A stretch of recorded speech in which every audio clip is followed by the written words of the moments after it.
So we're going to take a look now, the first part, the theological arguments.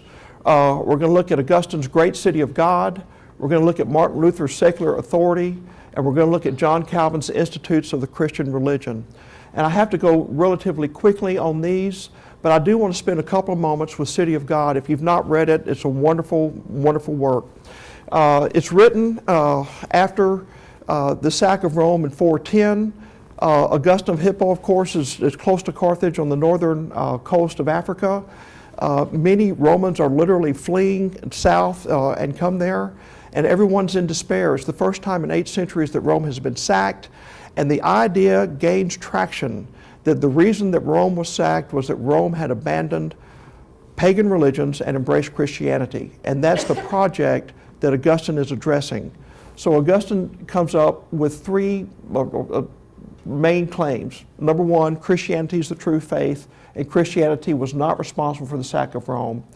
Then he has what I really want to take from him. He interprets human history as being a conflict between what he calls 2 cities, the city of God and the city of man. And this distinction that he makes now is going to be a distinction that follows through with Calvin, Luther, and then in our Constitution, that there's a distinction between the spiritual realm and the secular realm.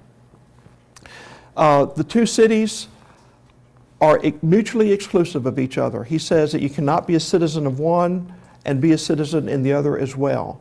But he says that they do have a common interest in that both cities need virtuous citizens to exist, and therefore they should cooperate with each other in producing citizens that behave well.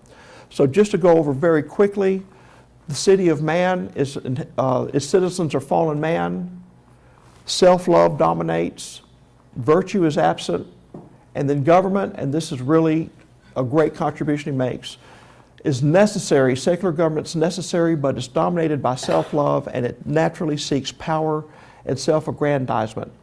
So historically, it almost always becomes a system of organized oppression, using violence and threats to maintain its power, but yet it still needs virtue to survive. And there's a famous quote from the City of God in which he compares human government with a band of robbers.